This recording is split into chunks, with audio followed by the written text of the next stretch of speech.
The letter arrived on a Wednesday morning in August of 1882, sealed with red wax that looked like dried blood in the harsh Nevada sunlight. And Sarah Ramsey knew before she even broke the seal that her life as she understood it was about to end. Her father had been dead 3 months, buried under the parched earth of Sloan, Nevada, and the ranch he had built with his bare hands over 20 years now belonged to the bank, which meant it belonged to Marcus Hennigan, the foreman who had worked the land alongside her father and who now held the deed and every decision that came with it.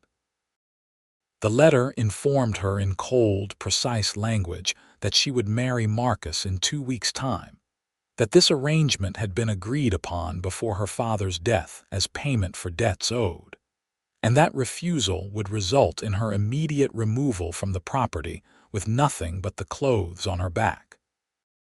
Sarah read the words 3 times, standing in the kitchen where her mother had once baked bread, where the smell of yeast and warmth had filled the air in better times.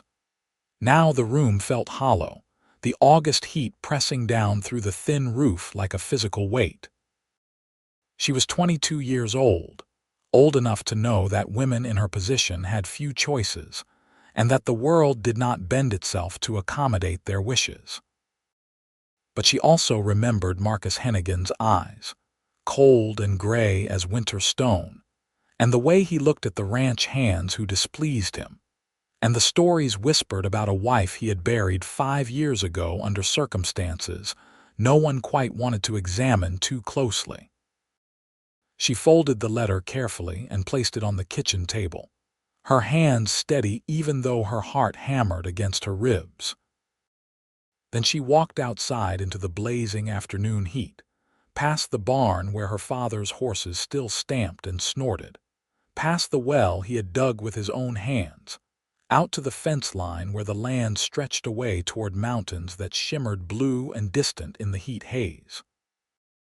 She needed to think, and thinking required space and air, even air that felt like breathing fire. "Miss Ramsey." The voice came from behind her, low and careful, and Sarah turned to find Nathan Zimmerman standing a respectful distance away, his hat in his hands. He was one of the ranch hands, had been for nearly a year now, a tall man with dark hair and eyes the color of good whiskey, maybe 25 or 26 years old. He worked harder than most, spoke less than any, and had a way of looking at the horses that suggested he understood them better than he understood people. "Mr. Zimmerman," Sarah said, trying to keep her voice level, "do you need something?" Nathan shifted his weight, his hat turning slowly in his hands. "I saw you get the letter, saw your face when you read it. I know it is not my business, miss, but I wanted you to know that if you need anything, anything at all, you only have to ask." Sarah studied him for a long moment. The other hands avoided her eyes these days, knowing what was coming, knowing that she would soon be Marcus Hennigan's wife and therefore untouchable. But Nathan met her gaze steadily, and there was something in his expression that made her chest tighten with an emotion she could not quite name. "You know what the letter said?" she asked quietly. "I know about the arrangement," Nathan replied. "Everyone knows, and I know Marcus Hennigan well enough to know that this is not a marriage you want." Sarah almost laughed, but it would have come out bitter and broken. "What I want does not matter much, does it? The bank owns this land, Marcus holds the deed, and I have nowhere else to go. My mother's people are back east, and I have not heard from them in 10 years. This is the only home I know." Nathan took a step closer, and Sarah could see the tension in his shoulders, the way his jaw worked as if he were chewing on words he was not sure he should speak. "There are other territories," he said finally. "Other places where a person can start fresh. California has opportunities for people willing to work. So does Oregon. Hell, even Arizona if you can stand the heat." "Are you suggesting I run away?" Sarah asked, and despite everything, she felt a flutter of something like hope in her chest. "I am suggesting you have options. Nathan said carefully. I am suggesting that marrying a cruel man to keep a piece of land is too high a price for anyone to pay. And I am suggesting that if you wanted to leave, wanted to ride to the next territory and make a new life, you would not have to do it alone. Sarah's breath caught. Why would you do that?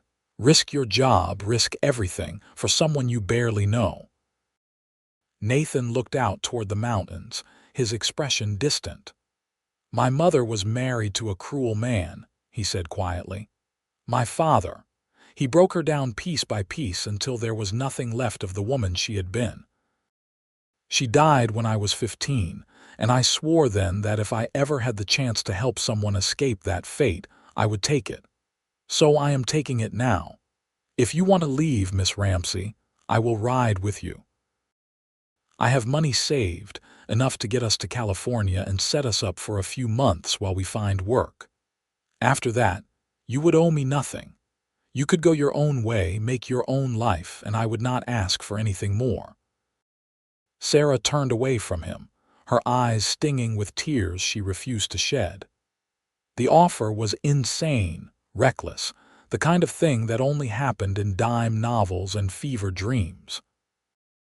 But it was also the first real choice anyone had offered her in months, and the weight of it settled over her shoulders like a mantle. When would we leave? She asked, her voice barely above a whisper. Tonight, Nathan said immediately. Marcus is in town until tomorrow afternoon, meeting with the bank. If we leave after dark, take the northern trail through the mountains, we can be across the border into California before anyone even knows you are gone. By the time they figure it out, we will be too far ahead to catch.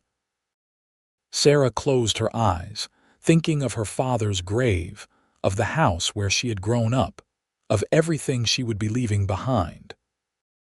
Then she thought of Marcus Hennigan's cold eyes and the bruises she had seen on his first wife's arms, bruises that had been explained away as accidents and clumsiness, and she knew what her answer had to be. All right, she said, turning back to Nathan. Tonight. But we take my father's mare, the Buckskin. She is the fastest horse we have, and she knows the mountain trails better than any of the others. Nathan nodded slowly, a look of relief crossing his face. Agreed. Pack light, only what you can carry in saddlebags. We will be riding hard and fast, and we cannot afford to be weighed down. Meet me by the north barn 2 hours after sunset. I will have the horses ready. Sarah wanted to say something more, to thank him or to ask him why he was really doing this. But Nathan had already turned away, striding back toward the bunkhouse with his hat pulled low. She watched him go, her heart racing with a mixture of terror and exhilaration. And then she walked back to the house to decide what pieces of her old life were worth carrying into her new one. The sun set slowly that evening, painting the Nevada sky in shades of orange and red that looked like fire and blood. Sarah moved through the house like a ghost, touching the furniture her father had built, the dishes her mother had cherished, the small things that made up a life. She packed carefully, choosing practical items over sentimental ones. A change of clothes, her mother's silver hairbrush, a small pouch of money she had hidden away, a knife her father had given her for her 16th birthday. Everything else she left behind, arranging the rooms as if she might return to them someday, even though she knew she never would. 2 hours after sunset, she slipped out of the house and made her way to the north barn, her saddlebags slung over her shoulder. The night was cool after the blazing heat of the day, and the stars overhead were so bright they looked like holes punched in black velvet. Nathan was already there, 2 horses saddled and ready, his own gear packed and secured. He looked up as she approached, and even in the darkness she could see the tension in his posture. You are sure about this? He asked quietly. Once we leave, there is no going back. Marcus will send people after you, maybe even the law. It will not be an easy road. Sarah looked at the buckskin mare, at the mountains rising dark against the starlit sky, and then at Nathan himself, this man who was risking everything for a woman he barely knew. "I am sure," she said firmly. "I would rather face whatever is out there than spend the rest of my life with a man who will break me. Let us go." Nathan nodded and swung up into his saddle, and Sarah did the same, settling onto the buckskin's familiar back with a sense of rightness that surprised her. They rode out quietly, keeping to the shadows, following the narrow trail that wound up into the mountains. The horses' hooves were nearly silent on the packed earth, and behind them the ranch buildings grew smaller and smaller until they disappeared entirely into the darkness. They rode through the night without stopping, pushing the horses as hard as they dared, always keeping to the high trails where pursuit would be difficult. Nathan led the way, his knowledge of the terrain evident in every turn and choice of path. He had clearly planned this route carefully, Sarah realized, had thought through every detail before he ever made his offer. The understanding made her throat tight with gratitude and something else, something warmer and more complicated. Dawn found them high in the mountains. The valley of Sloan spread out far below them like a distant memory. They stopped to rest the horses and eat some of the dried beef and hardtack Nathan had packed, sitting on rocks that still held the chill of night. Sarah's body ached from the long ride, but her mind felt clearer than it had in months. "How long until we reach California?" she asked, washing down the hardtack with water from her canteen.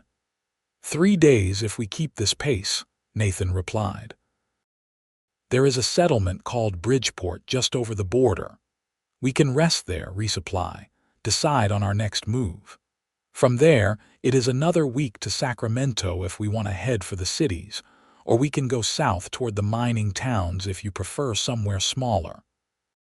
Sarah considered this, watching the way the morning light caught in Nathan's hair, turning it bronze and gold. "What would you prefer?" she asked. Nathan looked surprised, as if he had not expected her to ask his opinion. "Smaller," he said after a moment. "I have never been much for cities. Too many people, too much noise. I do better with open spaces and work that involves horses or cattle. But this is your choice, Miss Ramsey. I am just here to get you to safety." "Sarah," she said impulsively, "if we are going to be traveling together, you should call me Sarah. Miss Ramsey sounds too formal for people who are running away in the middle of the night." A slow smile spread across Nathan's face, transforming his usually serious expression into something warm and genuine. "Sarah, then, and you should call me Nathan, though I suppose you already do." "I do," Sarah agreed, and found herself smiling back despite the exhaustion and uncertainty. There was something about this man, something solid and trustworthy, that made her feel safer than she had felt in a long time. They rode on as the sun climbed higher, following trails that wound through pine forests and across high meadows where wildflowers bloomed in defiant bursts of color. Nathan pointed out landmarks, showed her how to read the land, explained which plants were safe to eat and which streams were best for drinking. Sarah listened and learned, absorbing everything with the understanding that her survival might depend on this knowledge. By the time they stopped for the night, they had put nearly 50 miles between themselves and Sloan.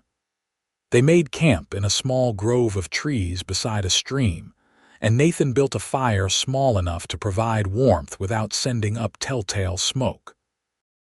Sarah helped as much as she could, grateful for the distraction of practical tasks. When they finally sat down to eat, the tension that had carried them through the day and night began to ease slightly.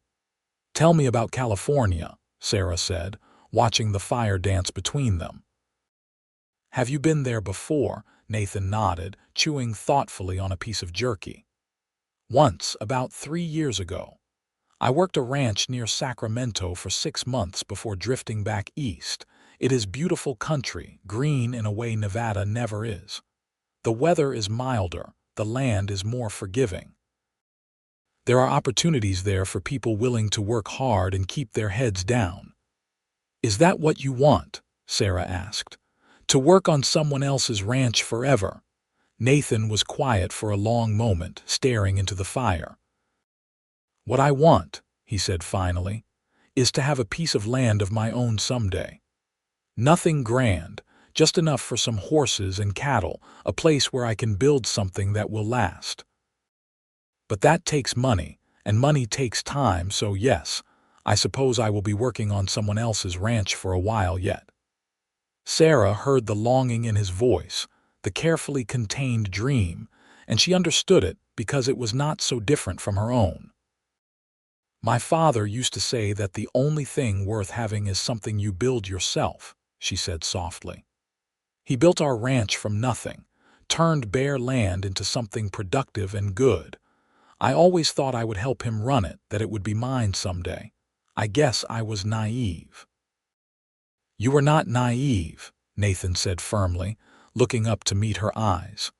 You were hopeful, and there is nothing wrong with that.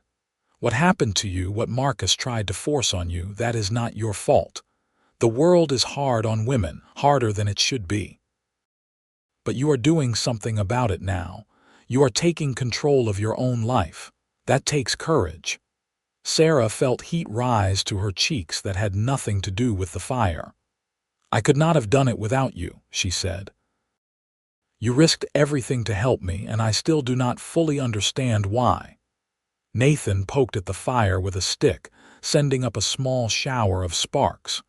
Maybe I needed to prove something to myself, he said quietly. That I could be better than my father was, that I could help someone the way no one helped my mother. Or maybe I just saw something in you that deserved protecting. Does the reason matter so much? I suppose not, Sarah admitted. But I want you to know that I am grateful, more grateful than I can properly express. Whatever happens from here, you have given me a chance at a life I choose, and that is worth everything. They sat in comfortable silence after that, listening to the crackle of the fire and the rush of the stream. Eventually, Nathan stood and began arranging his bedroll on one side of the fire, while Sarah did the same on the other. The night was cool but not cold, and Sarah found herself relaxing despite the strangeness of sleeping under the stars with a man she barely knew. There was something about Nathan that put her at ease, a quiet steadiness that made her feel protected rather than threatened. Sarah, Nathan said into the darkness, his voice low and careful. Yes. If anyone comes after us, if there is trouble, I need you to promise me something. I need you to promise that you will run, that you will take the buckskin and ride as hard as you can without looking back. Get to California, get to safety, do not worry about me. Sarah propped herself up on one elbow, trying to see his face in the darkness. I am not going to leave you behind to face trouble alone, she said firmly. We are in this together now. Sarah, I am serious. Marcus is not a man who lets go of what he thinks belongs to him, and he will not be gentle if he catches up to us. If it comes down to a choice between both of us being caught or you getting away, I need to know you will choose freedom. Sarah lay back down, staring up at the stars scattered like diamonds across the black sky. Let us hope it does not come to that, she said finally. Let us hope we are fast enough and smart enough to stay ahead of whatever is chasing us. She heard Nathan sigh, but he did not press the issue, and eventually the sound of his breathing evened out into sleep. Sarah lay awake longer, thinking about everything she had left behind and everything that lay ahead, and wondering at the strange turns a life could take in the span of a single day. They woke before dawn and rode hard through the second day, making good time through the mountain passes. The landscape changed as they climbed higher, the scrubby desert vegetation giving way to pine and aspen, the air growing thinner and cooler. Sarah's body protested the long hours in the saddle, but she gritted her teeth and kept going, driven by the knowledge that every mile was a mile farther from the life she had escaped. Around midday, they stopped to water the horses at a small lake nestled between peaks, and Nathan suddenly went very still, his hand moving to the rifle strapped to his saddle. "What is it?" Sarah asked, her heart beginning to race. "Riders," Nathan said quietly, his eyes fixed on something behind them. "Two, maybe three, coming up the trail we just used. Could be innocent travelers, but I do not want to take chances." Sarah felt fear spike through her chest. "Marcus, too soon to tell. Come on, we need to move."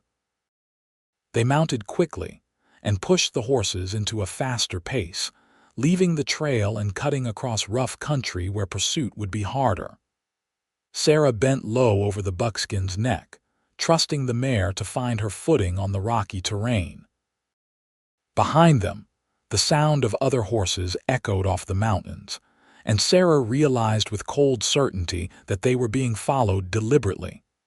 Nathan led them through a narrow canyon, then up a steep slope that had Sarah's mare scrambling for purchase. At the top, he pulled up and turned, his rifle in his hands, his face set in hard lines. "Nathan, no," Sarah said urgently. "You said we would run, not fight."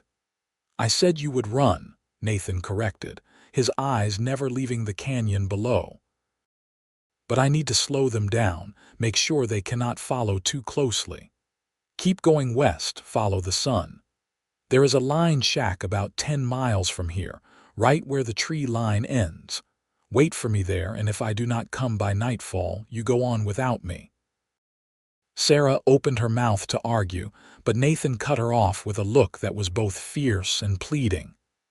"Please, Sarah, I cannot do what I need to do if I am worried about you. Trust me and go." Sarah wanted to refuse, wanted to stay and fight beside him, but she could see the determination in his face and knew that arguing would only waste precious time. "You had better come back," she said, her voice shaking. "Do you hear me, Nathan Zimmerman? You had better come back." "I will do my best," Nathan said, and something in his expression made Sarah's chest ache. Then he turned his attention back to the canyon, and Sarah kicked the buckskin into motion, riding away from him with tears streaming down her face. She rode hard for what felt like hours, pushing the mare as fast as she dared across the unfamiliar terrain. Behind her, she heard the crack of rifle fire, 3 shots in quick succession, and then silence that was somehow worse than the noise. Sarah forced herself to keep going, to trust that Nathan knew what he was doing, but every instinct screamed at her to turn back. She found the line shack, just as the sun was beginning to set, a rough structure of logs tucked into a stand of trees at the edge of the forest.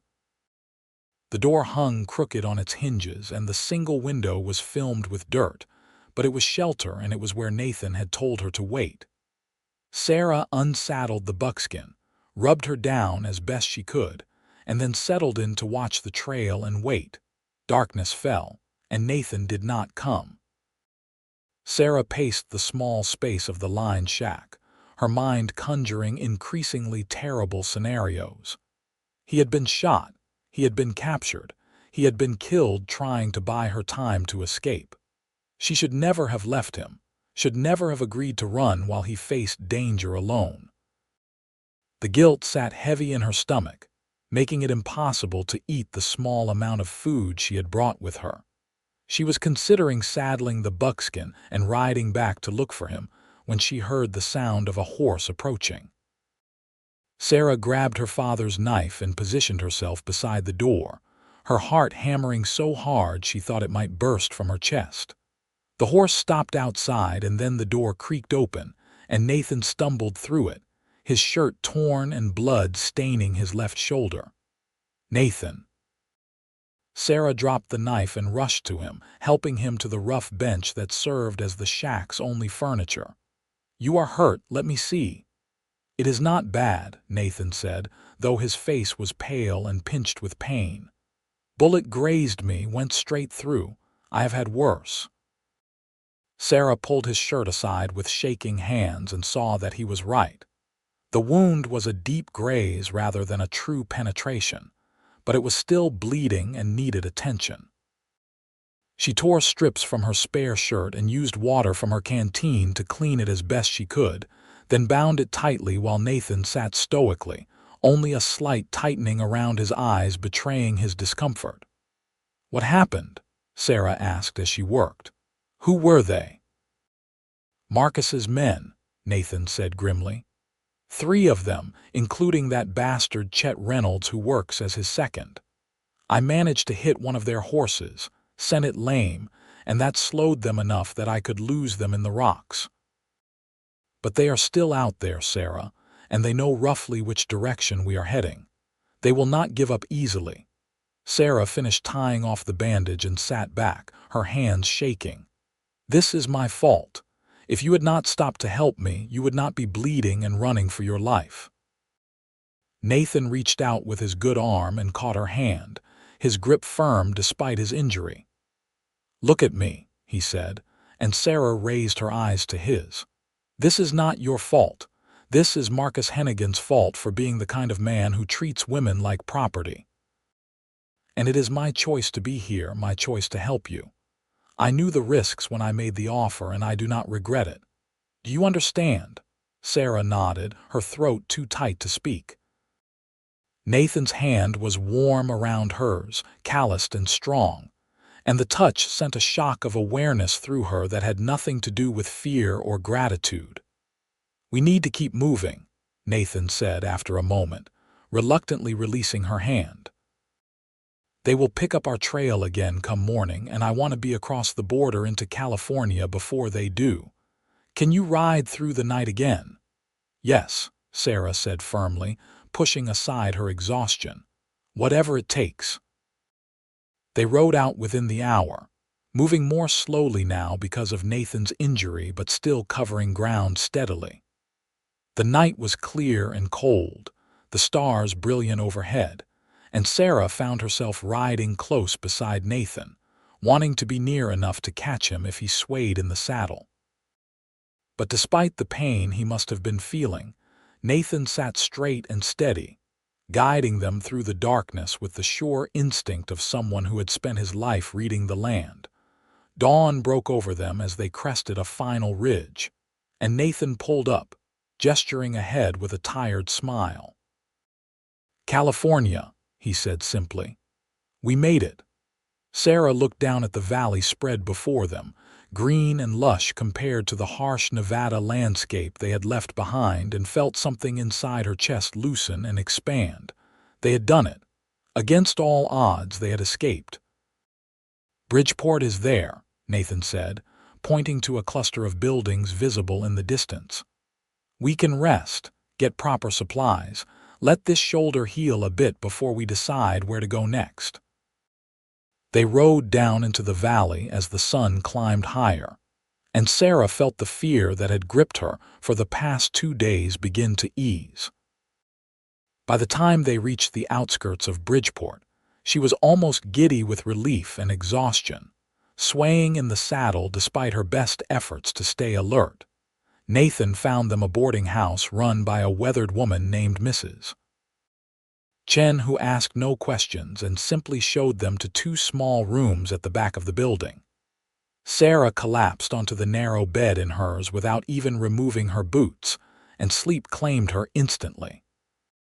She woke to afternoon sunlight streaming through the thin curtains and the sound of voices in the hallway outside her room. For a moment she was disoriented, unsure where she was or how she had gotten there. And then memory crashed back and she sat up too quickly, her head spinning. California. They were in California. They had made it. Sarah washed her face in the basin provided, changed into her spare clothes, and ventured out of her room. She found Nathan downstairs in the small dining area, his shoulder freshly bandaged and his color looking better. He was talking to Mrs. Chen, who nodded at something he said and then disappeared into the kitchen. "You are awake," Nathan said, looking up with a smile that made Sarah's stomach flutter. "Good. Mrs. Chen is bringing food, and then we need to talk about what comes next." Sarah slid into the chair across from him, suddenly aware of how close they were sitting, how intimate this felt despite the public setting. "Your shoulder looks better," she said. "Mrs. Chen has some experience with bullet wounds, it seems. She cleaned it properly and gave me some kind of salve that takes the sting out. I will be fine in a few days." Mrs. Chen returned with bowls of stew and fresh bread, and Sarah realized she was ravenous.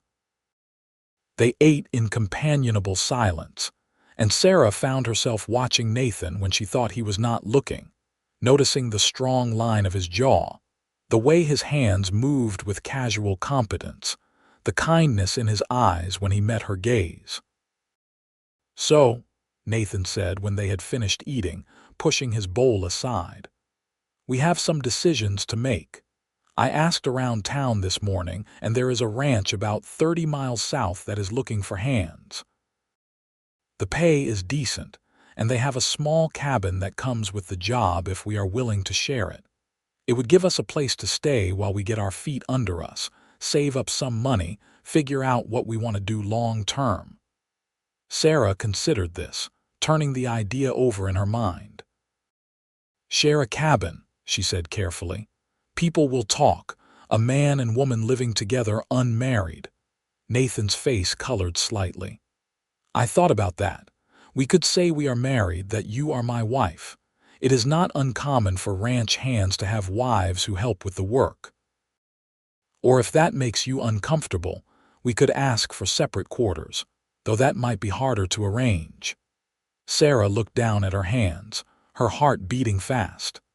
The idea of pretending to be Nathan's wife felt dangerous in a way she could not quite name, but it also felt strangely right. Over the past days of running and riding and relying on each other, something had shifted between them. She trusted him in a way she had never trusted anyone, and more than that, she found herself drawn to him, wanting to be near him, thinking about him when they were apart. "We could say we are married," Sarah said quietly, not looking up. "If you think that is best, I trust your judgment." When she finally met his eyes, Nathan was looking at her with an expression she could not quite read. "Sarah, I need you to know something. If we do this, if we tell people you are my wife, I will treat you with respect. I will not take advantage of the situation or expect anything from you that you are not willing to give freely. This is an arrangement for convenience and safety, nothing more, unless you want it to be something more." The last words hung in the air between them, charged with possibility. Sarah felt her face heat, but she did not look away. "What if I do?" she asked, her voice barely above a whisper. "Want it to be something more?" Nathan leaned forward, his eyes intense and earnest. "Then I would be the luckiest man in California," he said simply.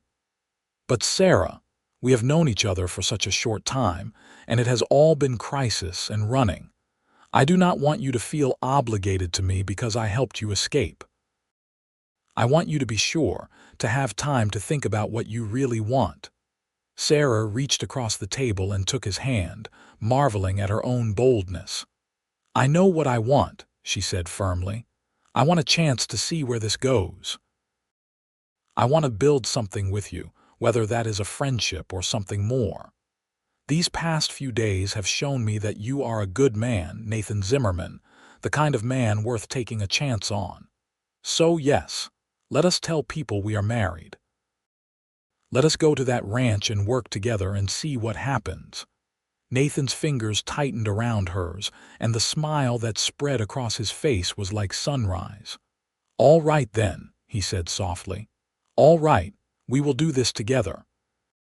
They left Bridgeport 2 days later, after Nathan's shoulder had healed enough for hard riding, and they had purchased supplies with the last of their combined money. The ranch was called the Double Creek, owned by a man named Thomas Fairfield, who was gruff but fair, and who asked no questions about their past when Nathan introduced Sarah as his wife. The cabin they were given was small but sturdy, with a stone fireplace and 2 windows that let in good light. It was not much, but it was theirs, and Sarah felt a surge of hope as she unpacked their few belongings and began making it into a home. The work was hard but satisfying. Nathan worked with the cattle and horses, breaking broncs and mending fences, while Sarah helped with the kitchen work and the garden and the dozen other tasks that kept a ranch running. She learned quickly, applying the knowledge her father had taught her to this new situation, and Thomas Fairfield praised her competence more than once. In the evenings, Sarah and Nathan would return to their cabin, tired and dusty, and Sarah would cook simple meals over the fireplace while Nathan cleaned his gear and told her about his day. They talked for hours, learning each other's stories, sharing their dreams and fears and the small observations that make up a life. Sarah learned that Nathan had grown up in Kansas, that he had been drifting since his mother's death, that he dreamed of having his own herd someday. Nathan learned that Sarah could read and write better than most men, that she loved horses with a passion that matched his own, that she had a sharp wit and a kind heart beneath her practical exterior. As the weeks passed, the space between them grew smaller. They began sitting closer together in the evenings, their shoulders touching. Nathan took to brushing Sarah's hair for her after long days of work, his hands gentle and careful. Sarah found excuses to touch him, adjusting his collar, tending to scrapes and bruises, letting her hand linger longer than strictly necessary. The cabin had 2 small beds, and they each kept to their own, but Sarah found herself lying awake at night, acutely aware of Nathan's presence just feet away, wondering what it would be like to close that distance. One evening in late October, after they had been at the Double Creek for nearly 2 months, Nathan came back to the cabin with a strange expression on his face. Sarah was stirring a pot of beans over the fire, and she looked up with concern. "What is wrong?" she asked. "Did something happen?" Nathan closed the door and leaned against it, his eyes finding hers across the small space. "Thomas Fairfield wants to sell me 20 head of cattle," he said slowly. "He says I have worked hard enough to earn them, and he will give me a fair price if I can come up with the money. With 20 head, I could start my own herd, rent grazing land, begin building toward that dream I told you about." Sarah's heart leaped. "Nathan, that is wonderful. How much does he want for them?" Nathan named a figure that made Sarah's eyes widen. It was fair, more than fair, but it was also more money than they had. Between Nathan's wages and the small amount Sarah earned helping in the kitchen, they had been slowly building up their savings, but they were not there yet. "We are about $50 short," Nathan said, confirming her calculations. "I could ask Thomas for more time, work another few months to make up the difference. But he has other buyers interested, and he is offering me first chance because he likes the work I do. If I wait, I might lose the opportunity." Sarah set down the spoon and walked over to Nathan, her mind racing. "What about my mother's hairbrush?" she said suddenly. "It is real silver, probably worth something. We could sell it." Nathan shook his head immediately. "No. That is the one thing you brought from your old life, the one keepsake of your mother.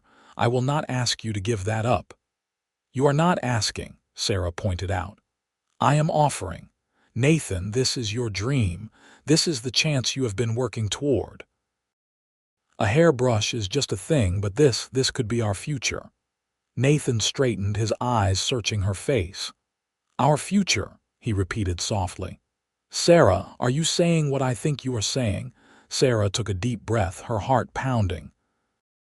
They had been dancing around this for weeks, the growing feelings between them.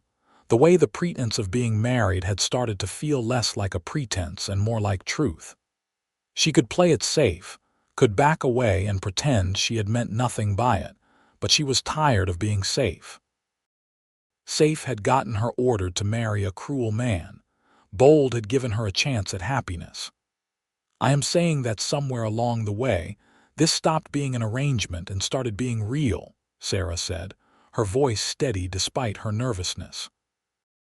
I am saying that I have fallen in love with you, Nathan Zimmerman, and if you feel even a fraction of the same way, then your dreams are my dreams, and we should do whatever it takes to make them real. Nathan stared at her for a long moment, and then he crossed the space between them in 2 strides and pulled her into his arms, his mouth finding hers in a kiss that was both tender and desperate. Sarah melted into him, her hands coming up to grip his shoulders, kissing him back with all the pent-up longing of the past months. When they finally broke apart, both breathing hard, Nathan rested his forehead against hers. I have loved you since the day I watched you read that letter, he said roughly. Maybe before that, if I am honest. I just did not think I had the right to say so, did not think someone like you could want someone like me. Sarah Ramsey, you are the best thing that has ever happened to me, and I swear I will spend the rest of my life making sure you never regret taking a chance on a drifter cowboy. Sarah laughed, the sound breaking into a sob of pure happiness. I could never regret you, she said. Never. So yes, let us sell the hairbrush. Let us buy those cattle. Let us build our future together as partners, as husband and wife for real this time. For real this time, Nathan echoed and kissed her again. They sold the hairbrush the next day in the nearby town of Markleyville, and it fetched even more than they had hoped. Combined with their savings, they had enough to buy the cattle from Thomas Fairfield, with money left over for supplies. Nathan purchased the herd on a crisp November morning, and Sarah stood beside him, her hand in his, watching their dream take tangible form. Thomas Fairfield shook Nathan's hand firmly. You have a good head for this work, he said, and a good wife to support you. I am renting out the north pasture if you want to keep your herd close while you build up your numbers. Fair rates, good grass, reliable water. Nathan glanced at Sarah, and she nodded her agreement. They shook on the deal, and just like that, they were ranchers, small scale and just starting out, but ranchers nonetheless. That night, Sarah and Nathan made their marriage real in every sense, coming together with a tenderness and passion that left them both shaken and awed. Sarah had been frightened, not knowing what to expect, but Nathan was patient and gentle, making sure she was comfortable, showing her without words how much he cherished her. Afterwards, lying tangled together in the narrow bed they would now share, Sarah felt a contentment so deep it brought tears to her eyes. What are you thinking? Nathan asked softly, his fingers tracing lazy patterns on her shoulder. I am thinking that 6 months ago I was facing a nightmare, and now I am living a dream, Sarah said. I am thinking that I am the luckiest woman in California. Nathan kissed her temple. I am the lucky one, he murmured. Never forget that. The months that followed were hard work, but filled with joy. Sarah and Nathan tended their small herd with fierce dedication, learning together, making mistakes and correcting them, slowly building something solid and lasting. They continued to live in the cabin at the Double Creek, working for Thomas Fairfield to supplement their income while their own cattle grew fat on good grass. Sarah discovered she had a talent for keeping accounts and managing the business side of ranching, while Nathan's skill with horses and cattle was unmatched. In the spring of 1883, Sarah realized she was pregnant. She told Nathan on a warm evening in April, and the look of wonder and fierce joy on his face made her laugh and cry at the same time. He was immediately protective, wanting to wrap her in cotton and keep her safe from any possible harm, and Sarah had to remind him firmly that women had been having babies since the beginning of time, and she was not made of glass.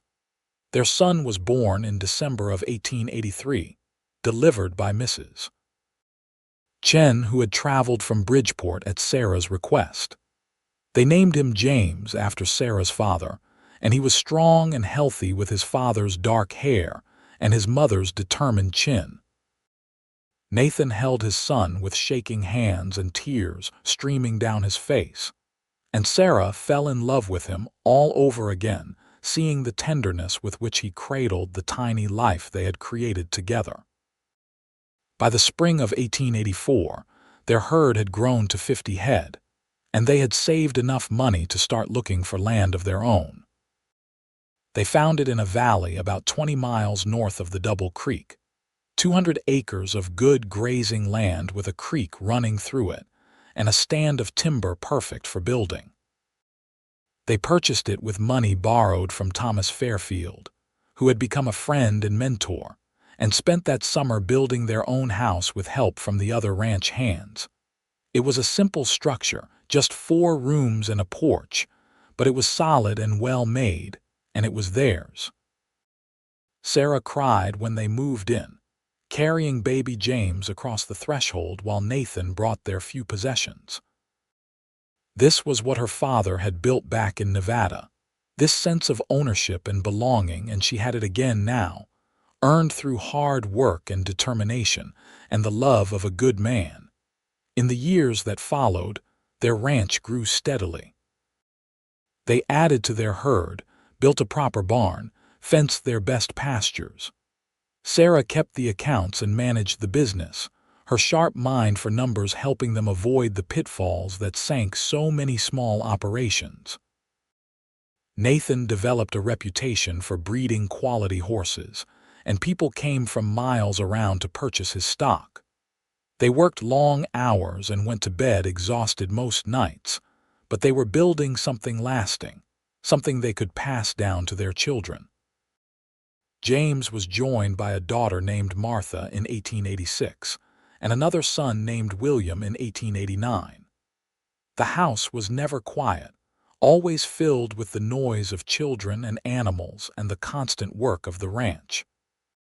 Sarah sometimes looked at her life and marveled at how far she had come from that terrified young woman reading a letter in a Nevada kitchen. She had become strong, capable, confident in ways she never could have imagined. Nathan, too, had grown into his role as husband and father and rancher. The quiet, serious cowboy who had offered to help a desperate woman had become a man of substance and respect in the community. He served on the local Cattlemen's Association, was known for his honesty and fair dealing, and was often called upon to settle disputes between neighbors. But at home, with Sarah and their children, he was still the same gentle, kind man who had risked everything to give her a chance at freedom. One evening in the summer of 1891, Sarah and Nathan sat on their porch watching the sunset paint the sky in shades of orange and pink. The children were asleep inside, worn out from a day of helping with the haying. The cattle were settled in the pastures, and the horses nickered softly in the barn. Everything was peaceful, quiet, perfect. You ever think about Nevada? Nathan asked suddenly, his hand finding Sarah's in the growing darkness. About what might have happened if we had not left. Sarah was quiet for a moment, considering. Sometimes, she admitted, but not with regret, only with gratitude that we had the courage to run. Everything good in my life now comes from that decision, from your willingness to help me. I would not change a single thing. Nathan raised her hand to his lips, kissing her knuckles gently. I got a letter today, he said, from an old friend who still lives in Sloan. Marcus Hennigan died last winter, fell off his horse drunk and broke his neck. They buried him next to his first wife. Sarah absorbed this news with mixed feelings. She felt no joy at Marcus's death, but she felt no sorrow either. He was simply gone, a threat that had haunted her nightmares for years finally laid to rest. I suppose that closes that chapter, she said quietly. Not that it was not already closed, but still. It does, Nathan agreed. And it made me think that maybe we should make our marriage legal in the eyes of the law, not just in our hearts. We never had a real ceremony, never filed proper papers. I would like to do that now, if you are willing. I would like to stand in front of a preacher and witnesses and tell the world that you are my wife and I am your husband." Sarah turned to him, her eyes stinging with happy tears. "You want to marry me again?" "I want to marry you every day for the rest of my life," Nathan said seriously. "But yes, one more time properly so that no one can ever question it. What do you say, Sarah Zimmerman? Will you marry me?" Sarah laughed and kissed him soundly. "Yes, you foolish man. Yes, of course, yes." They married that fall in the small church in Markleeville, with their children as witnesses and half the county in attendance. Sarah wore a dress of deep blue that matched her eyes, and Nathan wore his best suit, his hair slicked back and his face shining with happiness. Thomas Fairfield gave Sarah away, and Mrs. Chen cried through the entire ceremony.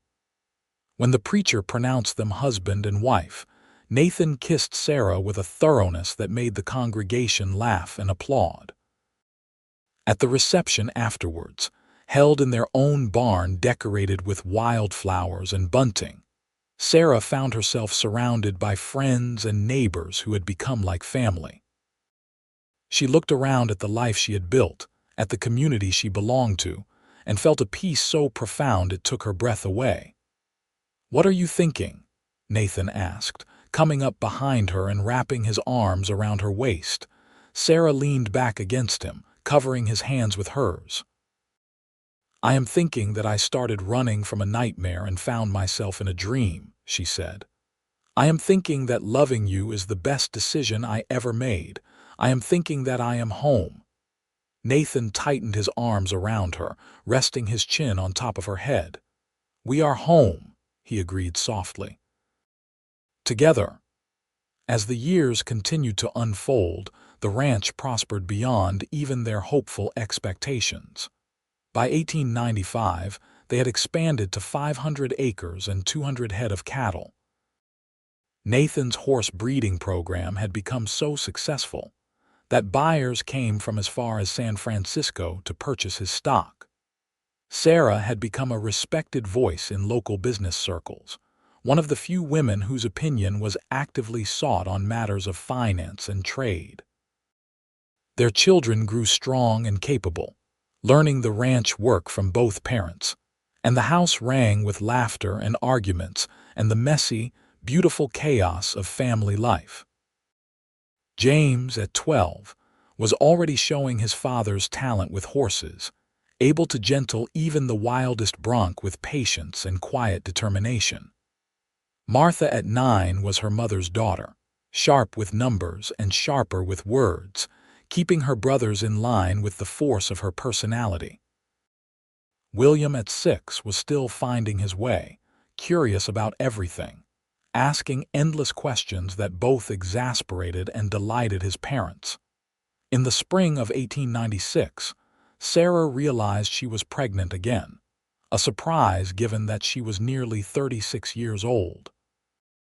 She told Nathan with some trepidation, worried about the risks of childbearing at her age, but Nathan simply gathered her close and told her that they would face whatever came together, as they always had.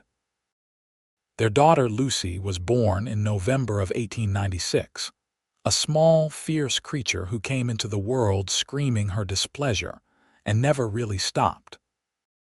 She kept them all on their toes from the moment she arrived, and Sarah often joked that Lucy was her punishment for all the trouble she herself must have caused as a child. But the baby completed their family in a way none of them had known was missing, and Nathan was hopelessly besotted with his youngest daughter from the first moment he held her. As the century turned and the old ways began giving way to the new, Sarah and Nathan found themselves becoming elders in their community, the people younger families came to for advice and support. They helped new ranchers get established, loaned money when banks would not, opened their home to travelers and strangers who needed a place to stay. The values that had brought them together, kindness and courage and the willingness to help those in need, became the foundation not just of their family, but of the community they helped build. On their 20th wedding anniversary in 1891, calculated from the day they had first told people they were married, Nathan surprised Sarah with a gift that left her speechless. It was her mother's silver hairbrush, the one she had sold all those years ago to help him buy his first cattle. He had tracked it down through a jeweler in Sacramento, paid 3 times what they had gotten for it to buy it back, and had it polished until it shone like new. "How did you even find it?" Sarah asked, turning the familiar object over in her hands, tears streaming down her face. "I made inquiries," Nathan said simply. "It took me 2 years and a lot of letters, but I found it. You gave up something precious to help me achieve my dreams, Sarah. I wanted to give it back to you, to show you that your sacrifices have not been forgotten or taken for granted." Sarah set the brush down carefully and threw her arms around her husband, holding him as tightly as she could. "You are my dream," she said fiercely. "The ranch, the children, this life we have built, it is all more than I ever imagined possible. But you, Nathan, you are the heart of it all.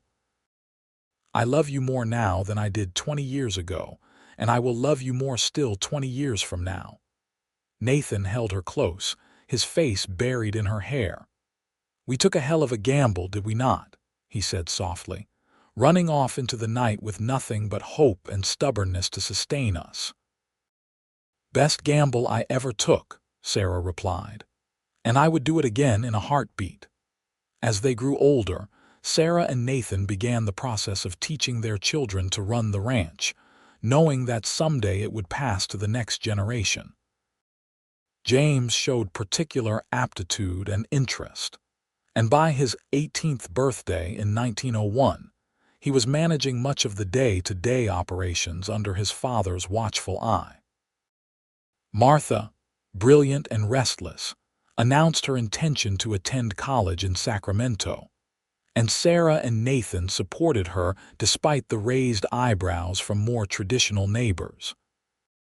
William discovered a talent for carpentry and began building beautiful furniture in a workshop Nathan helped him set up.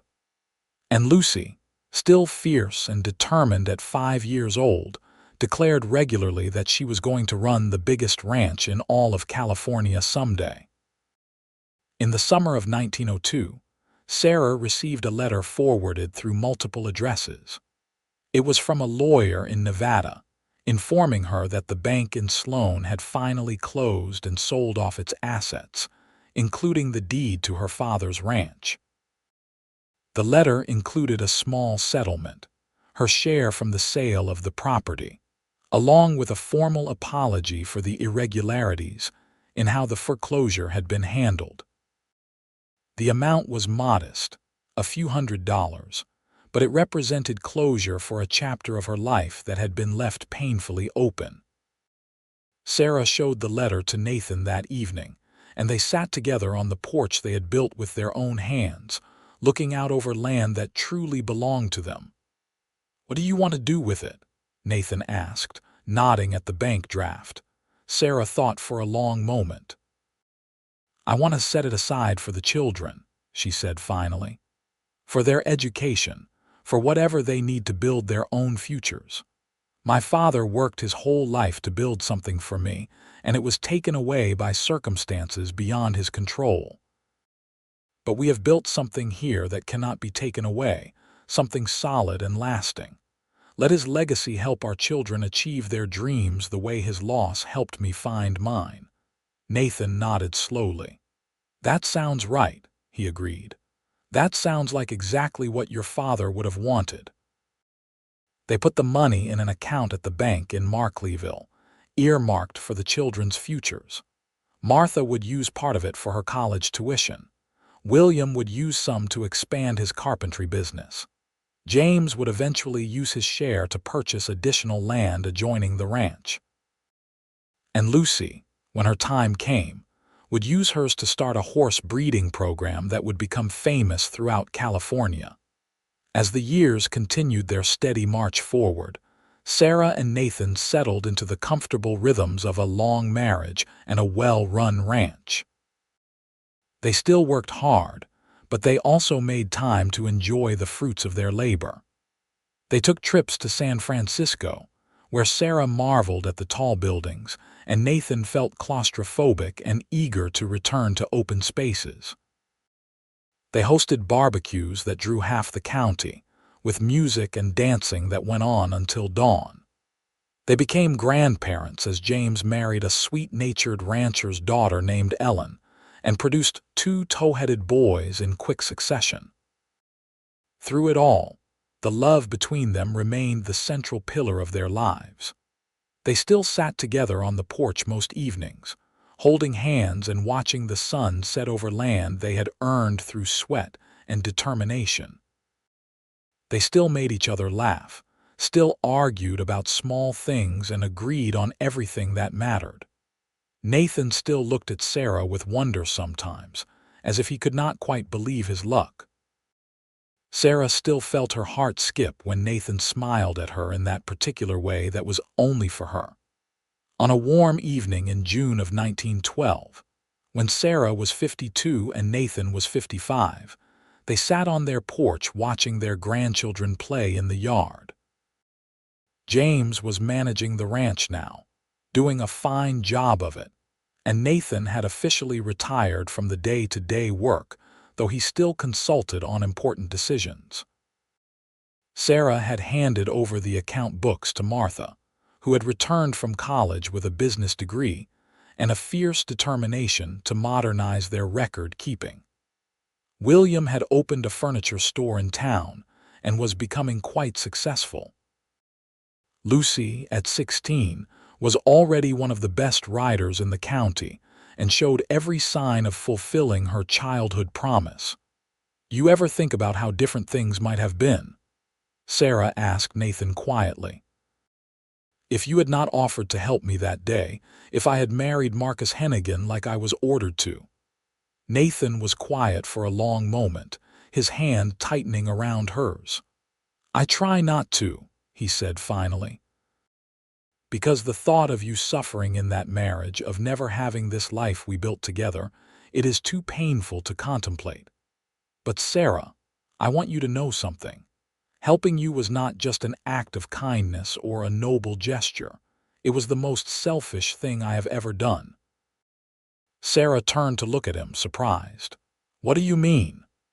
"I mean that even before I consciously recognized it, some part of me knew that you were going to be important to me," Nathan said, his eyes intense and sincere. "I saw you standing in that yard with that letter in your hand, and something in me just knew. So yes, I helped you because it was the right thing to do, but I also helped you because I could not stand the thought of losing the chance to know you, to love you, to build this life with you. Every good thing in my life comes from that decision, and I have never once regretted it."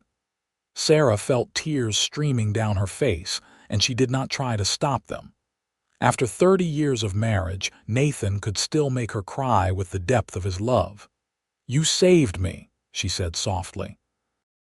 "In every way a person can be saved. You gave me freedom and safety and purpose and love. You gave me everything." "We gave each other everything," Nathan corrected gently. "You saved me too, Sarah. Before I met you, I was just drifting, working from ranch to ranch with no real purpose beyond survival. You gave me something to work for, something to build, a reason to put down roots. You made me want to be better, to be worthy of you." Sarah leaned her head on Nathan's shoulder, watching the sun paint the sky in shades of gold and crimson. "We were lucky," she said. "So incredibly lucky to have found each other." "Luck had nothing to do with it," Nathan replied, kissing the top of her head. "It was courage and choice and a willingness to take a chance on something uncertain. But yes, I am grateful every single day that you chose to trust me, that you chose to build this life with me." They sat in comfortable silence as the light faded and the stars began to appear. the same stars that had watched over them on their desperate flight across the mountains 30 years before. The children and grandchildren eventually went inside, leaving Nathan and Sarah alone with their memories and their deep, abiding love for each other. In the years that followed, they continued to age gracefully into their roles as family elders and community pillars. They saw their children marry and have children of their own. They celebrated 50th birthdays and silver anniversaries. They weathered illnesses and losses, supporting each other through the inevitable sorrows that come with a long life. And through it all, they remained each other's touchstone, the constant in a changing world. Nathan passed away peacefully in his sleep in the spring of 1925, at the age of 68. He went to bed beside Sarah as he had done for 43 years, kissed her good night as he always did, and simply did not wake up. Sarah held his hand as the doctor confirmed what she already knew, that the great love of her life had left her, and she felt something inside her chest crack and splinter even as she remained outwardly composed. The funeral drew people from all over California, testimony to the impact Nathan had made in his quiet, steady way. Sarah stood dry-eyed through the service, surrounded by her children and grandchildren and great-grandchildren, accepting condolences with grace and dignity. But that night, alone in the bedroom they had shared for so long, she finally let herself break, crying until she had no more tears left, mourning not just the man but the life they had built together. In the months that followed, Sarah learned to navigate the world without Nathan beside her. It was harder than she had imagined, this business of living alone after so many years of partnership. But she had been forged in fire all those years ago, and she had not forgotten how to be strong. She threw herself into managing the ranch, working with James and his sons to keep the operation running smoothly. She spent time with her daughters and grandchildren, passing down the stories of how the ranch had started, how their grandmother had run away from a cruel marriage and found love and freedom instead. On quiet evenings, Sarah would sit on the porch that Nathan had built, looking out over the land they had worked so hard to acquire and improve, and she would talk to him as if he were still there beside her. She told him about the new foals, about Martha's latest business venture, about Lucy's daughter who showed every sign of being as fierce as her mother. She told him she missed him, that she loved him, that she would see him again someday when her own time came. Sarah Zimmerman passed away peacefully in her sleep in November of 1931, at the age of 71, exactly 1 month after her youngest daughter, Lucy, married a good man who reminded everyone of Nathan. She was buried beside her husband on a hill overlooking the ranch they had built together, under a simple stone that read Sarah Ramsey Zimmerman, beloved wife, mother, and friend. 1860–1931, she chose freedom. The ranch continued to prosper under the management of their descendants, growing and adapting with the times, but always holding true to the values Nathan and Sarah had established. The story of how it all began, of a cowboy who helped a desperate woman escape a forced marriage, of the love that bloomed during their flight to freedom, became family legend, told and retold to each new generation. And if on certain quiet evenings, when the light slants golden across the California hills, people claim to see 2 figures sitting on the old porch holding hands and watching the sunset, well, that is just a story. But it is a good story, a true story in all the ways that matter, about courage and kindness and the transformative power of love. It is the story of Sarah and Nathan, who chose each other against all odds and built something lasting and beautiful from nothing but hope and hard work and deep, abiding devotion. Their great-grandchildren still work the land today, still breed horses and raise cattle, still sit on porches watching sunsets and telling the story of how it all began. And in that way, Sarah and Nathan live on, their legacy not just in the land and the livestock, but in the values they embodied and passed down through the generations. They took a chance on each other in the desperate darkness of a Nevada night, and from that single act of courage and faith grew a family, a ranch, a legacy that would endure long after they were gone. It was a life well lived, a love well earned, a story worth telling. And if that is not a happy ending, then nothing is.